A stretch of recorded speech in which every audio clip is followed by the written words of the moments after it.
Get your popcorn ready. More talking ahead of Tennessee and Kentucky in, well, you know what tonight is. That and so much more. Get your tailgate started right here on Locked On Vols.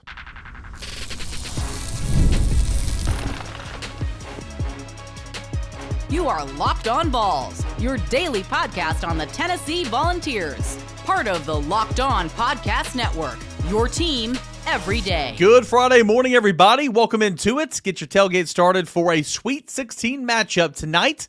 It is Tennessee and Kentucky from Indianapolis. Today's Locked On Vols is presented by our friends over at 5 Hour Energy, where you can head on over to 5hourenergy.com to find over 15 flavors to choose from. Need one now? You can grab a 5 Hour Energy shot from your local grocery or convenience store. Stock up today and stay energized with 5 Hour Energy. Got a fun show, a loaded show full of information here on a Friday to set the table for Tennessee and Kentucky in the Sweet 16 coming up. It'll be the third round matchup of the tournament, the third matchup in the second weekend, I guess third round if you want to call it that, but we know what level it is. It is the third matchup of the season for Tennessee and Kentucky, and of course Tennessee has come up short in both of those two previous games. But man, got a lot going on. Rick Barnes, it sounds like he's not going anywhere. Ask about retirement in the Sweet 16 media pressers on Thursday. That's coming up in segment number 3. Jeremy Pruitt, former Tennessee head coach, suing the NCAA for how much money? That's coming up. Yeah, you don't want to miss that in segment number 2. But more and more trash talk, if you want to call it. I call it cinema, or at least that's what it's going to be. It's going to be cinema on Friday night. Two teams that don't like each other, two teams that have said a couple different things in the media, and now it's Tennessee that kind of gave them some bulletin board material. Fair's fair. I talked about Lamont Butler earlier this week on the show, and the last sentence in this quote saying we're going to win that game, and I showed my work, and I put the context in there, and I read the whole quote, and I really didn't even think it was that bad, but certainly we're going to focus on that last sentence, right, on this Tennessee podcast, where he says we're going to win that game.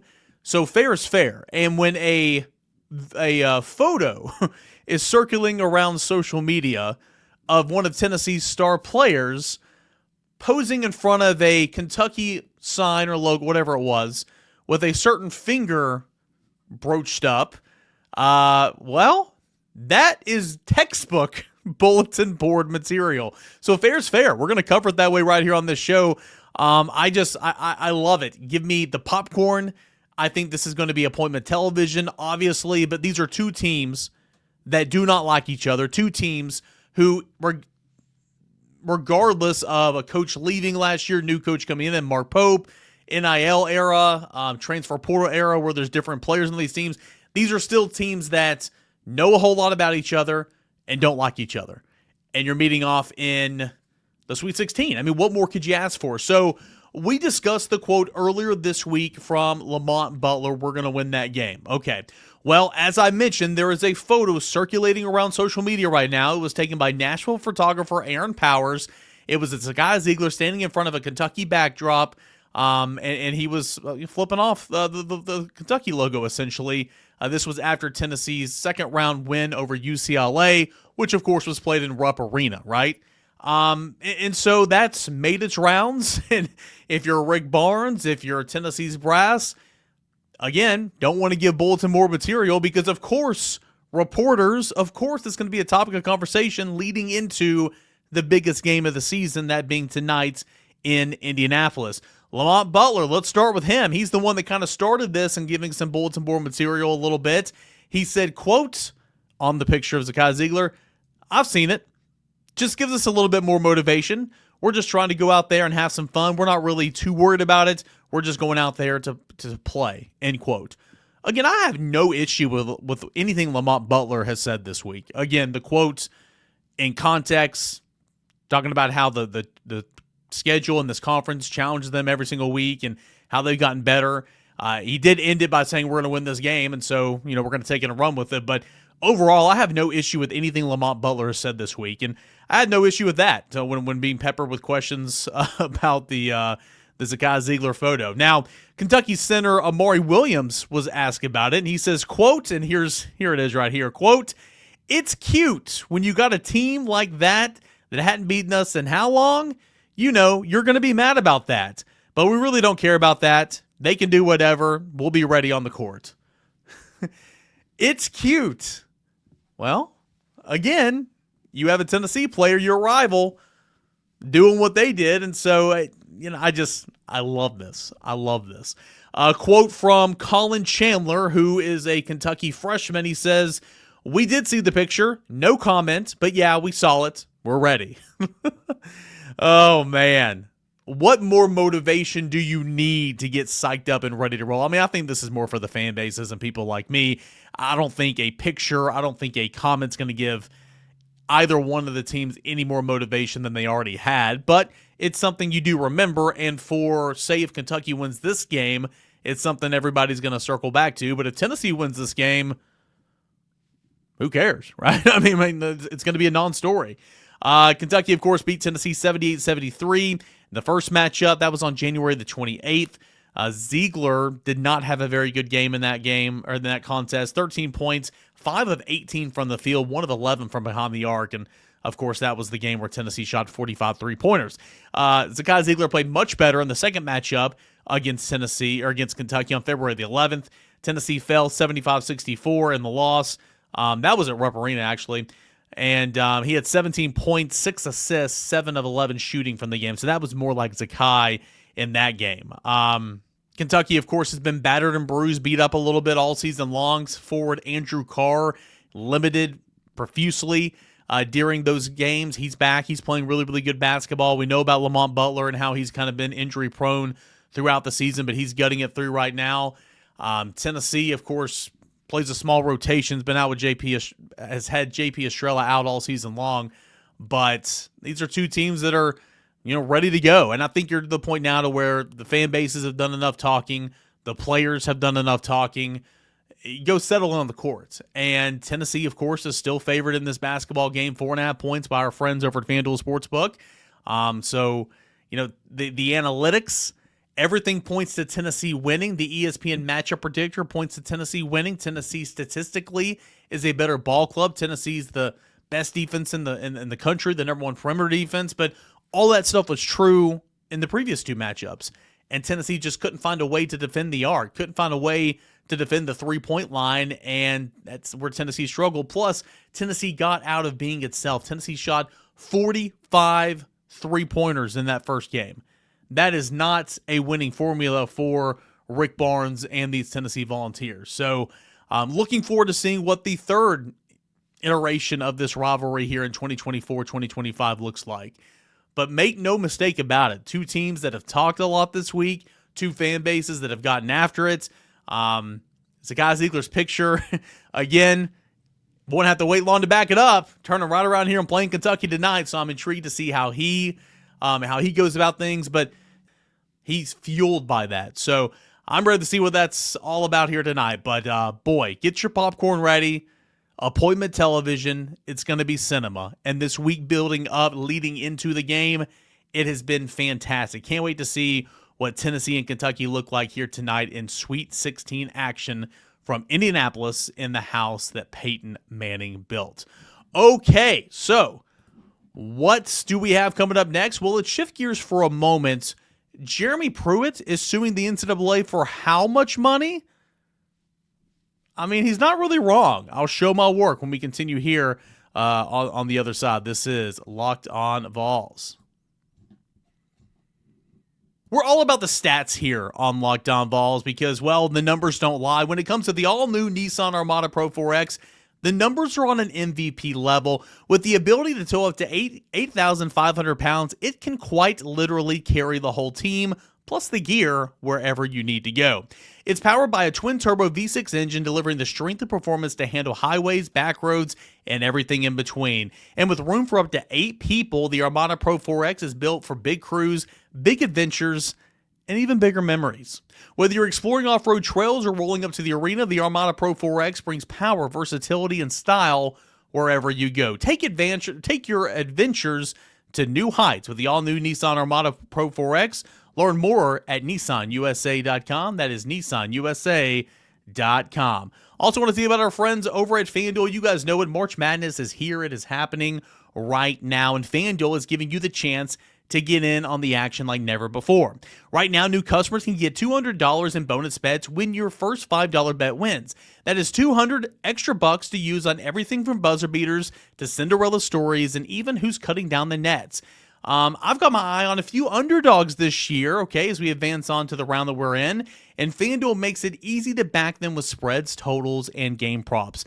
With tournament games happening almost every day, there's always something exciting to bet on. The FanDuel app is simple to use, and when I win, I get paid instantly. No more waiting around. So, I encourage you to visit FanDuel.com to get in on all the college hoops action all tournament long. Again, that is FanDuel.com. FanDuel.com to get in on all the tournament action all tournament long. Former Tennessee head football coach Jeremy Pruitt is suing the NCAA over lost wages. All right, so get a load of this. Jeremy Pruitt, head football coach at Tennessee for 3 years. We know the story. He gets fired for cause. Tennessee is, docked scholarships, this and that. The black cloud that hung over the program. Like, it was a massive, massive deal at the time. And it still was a massive. I'm not trying to act like it wasn't. But the fact that Josh Heupel's come in and turned this program around so quickly, it's almost like it's a distant memory. But boy, those were like the dog days of summer when Tennessee fans and that program were going through that the spring of 2021. It was a very difficult first few months for Josh Heupel until games were actually played. So Jeremy Pruitt, of course, now coming out on a Thursday, suing the NCAA for $100 million in lost wages, filing a lawsuit against the governing body on Thursday afternoon. $100 million, right? Go big or go home. I mean, if I'm him, what more do you have to lose? You're currently engulfed in a 6-year show cause after being fired in January of 2021. And his main complaint in the motion here to the NCAA is that the NCAA conspired with Tennessee to make him the sacrificial lamb in terms of rule violations. So he's wanting $100 million in lost wages, saying that the NCAA conspired with the University of Tennessee, making Jeremy Pruitt the sacrificial lamb in terms of rule violation. He claims in the lawsuit that Tennessee was illegally paying players before he arrived, and he reported multiple violations to then Volunteers athletic director Philip Fulmer in 2017. According to the suit, Fulmer told Pruitt that he would handle it, quote, according to the complaint, I should say, Fulmer told Pruitt that he would, quote, handle it. In the suit filed by Pruitt, he claims that the NCAA applied rules against him that had been essentially abolished in 2021 by the United States Supreme Court ruling. And that's what makes this thing so interesting, right? Like, I mean, as a Tennessee fan, you don't have to like Jeremy Pruitt. That's fine. He's a big reason why your university and your football team was a laughingstock of everything for a little bit. And again, that's a distant memory now because Josh Heupel's come in and turned things around and had so much success. But when you sit down here and think about this, and I've mentioned this on the show before, Jeremy Pruitt is being punished. Jeremy Pruitt is being made an example by over something that literally doesn't matter anymore. Okay, like the incident, like name, image, and likeness. You pay players now. It is legal. Okay, Tennessee has literally gone to court on a separate occasion, fighting the NCAA on the ability to talk about name, image, and likeness opportunities with recruits on visits. Like, this isn't even a thing anymore, right? And so that's a big reason in the complaint here against the NCAA for Jeremy Pruitt. Quote, this is from the complaint. Quote, after his termination from the university, Jeremy learned that one or more individuals in the UT athletics department or boosters had systematically engaged in making payments to players at a time when the NCAA rules did not allow for such payments. The brunt of the NCAA's investigation was into payment to players. Pruitt was hit with a show cause in 2023, a site that ruled it that had been ruled essentially abolished in 2021 by the United States Supreme Court. Okay, I've already mentioned that. Paying players became commonplace in college football and college basketball and college baseball because of the rising role of NIL and NIL collectives, which are booster-led organizations that are critical in paying top dollar to retain and attract athletes out of the transfer portal and, of course, retain players on your roster. This again from the complaint. Quote, Jeremy Pruitt may be the last coach in America to be punished for impermissible player benefits. How much money was all that, by the way? I have it written down here somewhere. It was about $60,000, which again, okay, here we go. Yeah, $60,000 of cash or gifts provided impermissibility. So, impermissible, whatever the term of the word I'm trying to use here. 60 grand. And again, you're sitting here thinking for years now, since 2021, the summer of 2021, when name, image, likeness was a thing and it's legal, you can pay players. And we've all heard numbers. I've heard numbers. You've heard numbers. A lot of the numbers we've heard are inaccurate. Some are. But players are getting paid. And Jeremy Pruitt got fired essentially. A couple of different reasons. But one was $60,000 in gifts or impermissible benefits. $60,000. That is not a lot. That's a lot of money for me and you, right? I mean, give me 60 grand right now. I'll take it. But for a lot of these guys, that's not a lot of money, okay? That's what makes this whole thing kind of comical. And again, you don't have to like Jeremy Pruitt. Bottom line, you might not like Jeremy Pruitt because he was kind of a jerk and he didn't win football games, and that is completely fair. But it's kind of funny now looking at everything that's happening right now and what he was punished for and what the University of Tennessee was punished for, and I'll get to that here in a moment, right? I mean, back a couple years ago. And that's what this motion here, that's what this complaint is basically founding on the principles of. Like, none of this matters now. None of this matters now. And oh yeah, according to the complaint, Tennessee was already doing this when Jeremy Pruitt took over. 3 years at Tennessee, Pruitt was 16-19 overall, 10-16 in SEC play, 2-11 against AP ranked opponents, which is just a horrible record. NCAA, of course, went on to vacate those wins in 2019 and 2020. Ruling that it used ineligible players. So when Tennessee was handed its notice of allegations in July of 2022, Tennessee, and then they like 18 level 1 violations and all that. The one that Tennessee fought profusely was the failure to monitor. That was the one that they fought profusely. Overall, that extended on for quite some time. Finally, Tennessee and the NCAA, after a lot of litigation came to an agreement. Tennessee took 5 years of probation, a reduction of 28 scholarships during this span of time. Tennessee already had imposed 18 scholarship reductions over the last 3 recruiting cycles, so only 10 remained at the time that all this happened. Jeremy Pruitt received a 6-year show cause.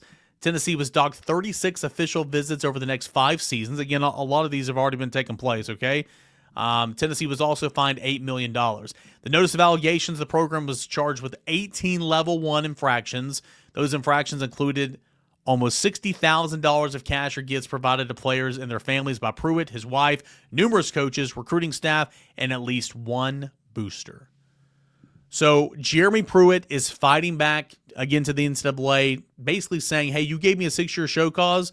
Well, I'm gonna sue you up for $100 million in lost wages.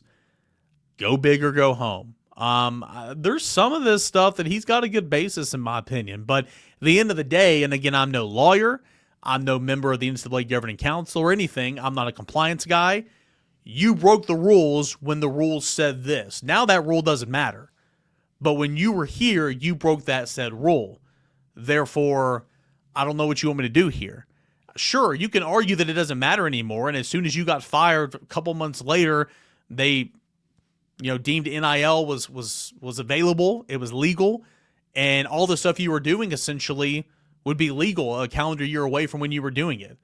But the time that you broke those rules were in place. $100 million. Jeremy Pruitt is suing the NCAA for conspiring with the University of Tennessee, he alleges, and making him a sacrificial lamb. What say you? Do you think Jeremy Pruitt's going to win? Do you think Jeremy Pruitt and the NCAA are going to settle? I think they will probably settle in some regards. But nonetheless, interesting stuff. $100 million. That is a whole lot of money. A whole lot of money over, again, what's funny about this whole thing, not for him, but for the big situation from a glance, is it was over $60,000 of impermissible gifts and benefits. Interesting. All right, Rick Barnes, is this his last run? Don't count on it. He was asked that on Thursday, and He didn't flat out say no, but he pretty much all but said he's going to be back coaching Tennessee in 2025 and 2026. All that and more is coming up next as we continue on here with your Friday Lockdown Vols.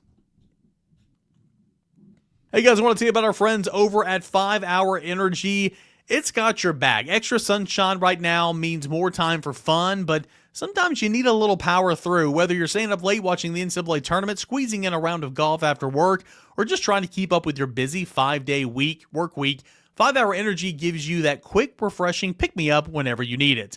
I've been staying up super late watching all the tournament action, and 5 Hour Energy really helps me that next day. Longer days, more time outside with the dog, hanging out. Tropical Burst is my go-to 5 Hour Energy for a quick boost at that 2-3 hour afternoon time whenever you're just kind of feeling sluggish. Whether I'm at a game, traveling, 5 Hour Energy is easily to grab, keeps me feeling refreshed all game, all travel long. Head on over to 5hourenergy.com to find over 15 flavors to choose from, including watermelon, blueberry, peach mango. You can even build your own 12-pack, right? Or 24-pack delivered right to your door. Need one now? Grab a 5 Hour Energy shot at your local grocery store or convenience store. They're everywhere. Stock up today. Stay energized with our friends over at 5 Hour Energy. The NCAA Tournament is here, and so is the Bracket Breakdown. Locked On Podcast Network and Amazon Fire TV channels are teaming up to deliver NCAA Tournament coverage like never before. Watch studio shows featuring former players and Locked On's local experts as they guide you through every upset, buzzer beater, and bracket matchup. Stream it all for free on Amazon Fire TV channel. Search Bracket Breakdown to see it all for free. It's your team every day.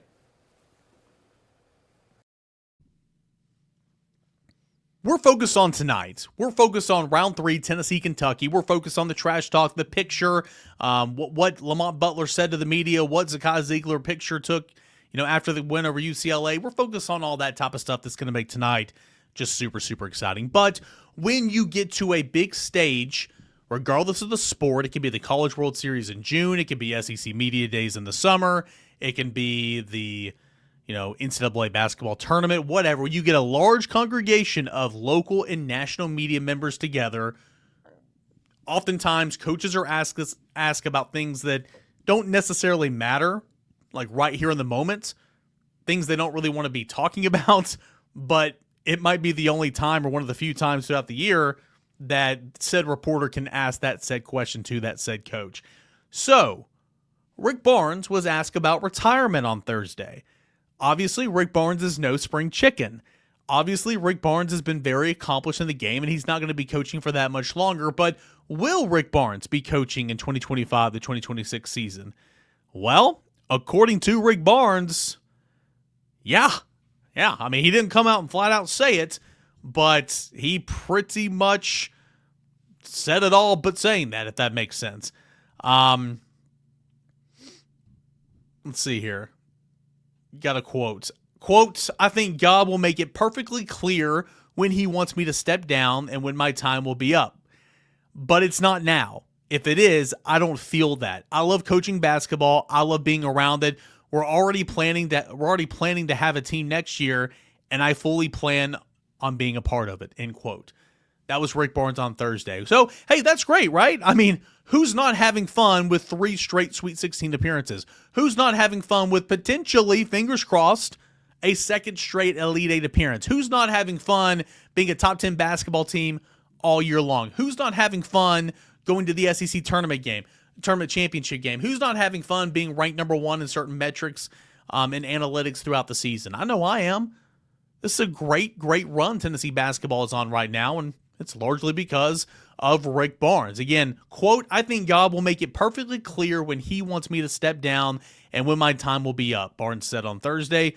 But it's not now. If it is, I don't feel that. I love coaching basketball. I love being around it. We're already planning to have a team next year, and I fully plan to be a part of it, end quote. Now, that's not to say, Rick Barnes, if you win the national championship this year, maybe he's like, okay, well, what a time to go out right now. That's not to say if you lose at some point in the next, week or two or whatever, and you sit back on, a month and reflect on everything, and you just say, okay, well, now it feels like is the time. I mean, things can always change, but his comments on Thursday certainly did not point to quitting anytime soon.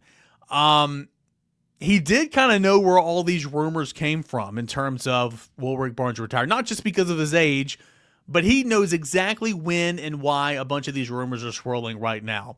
It was back in January when he went to the Knoxville Tip-Off Club at Calhoun's on the River, and he had a quote about Zakai Ziegler, essentially saying, I don't have the quote in front of me. Actually, I think I do. Here it is. Quote, "To have him every day do what he does is an incredible blessing that God gave me, because I don't know if I'd still be doing it. I'll be honest with you. I don't. Because of him, he makes me enjoy practice every single day." Quote, end quote. So that was Rick Barnes on Zakai Ziegler back in January. And so on Thursday, Rick Barnes said, quote, "I think when that happened," referencing the quote he had about Zakai Ziegler, "is when that rumor started. I made a comment about Zakai that I said it would be hard for me to be coaching without a guy like that.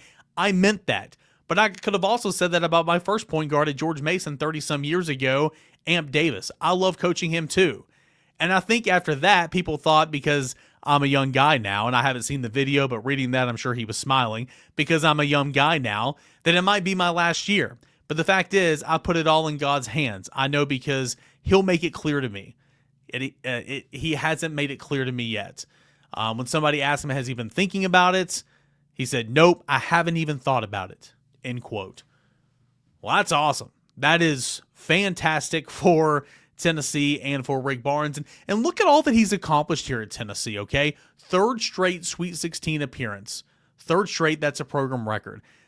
Second weekend of the tournament for the fourth time during the current run of 7 straight NCAA tournament appearances.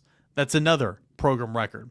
Rick Barnes has led Tennessee to 2 SEC regular season championships, and in 2022 took the Volunteers to their first ever SEC tournament title since 1979 when the Fighting Burt Bertelkamps led the way.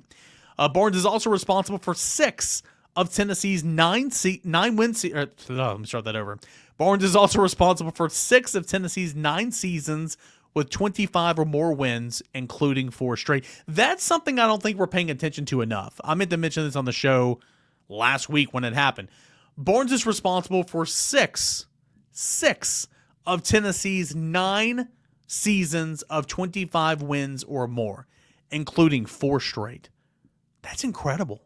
That is incredible. He has Tennessee as the number 2 seed in the NCAA tournament for the 3rd time under his watch, the 5th time in program history. Last year, he took Tennessee to an Elite 8 appearance for only the 2nd time in program history. He went 31-35 in his first 2 seasons with Tennessee. He turned the program around with a 26-win season in that 2017-18 year, sharing the SEC regular season championship with Auburn. And if you remember, Tennessee was picked, I think, 13 out of 14 SEC teams at the time. Preseason picked 13 out of 14, if memory serves me correct, and you turn around to share the regular season championship with Auburn. A 31 season in 2018-19, that tied a program record for single season wins. Spent a month ranked as the number 1 ranked team in the country. 19 straight games during that season being ranked number 1. Tennessee was ranked number 1 for 5 straight weeks earlier this year. That set a program record mark. Tennessee has now been ranked for 79 straight weeks, more than doubling the previous record of 37, ranked inside the top 25.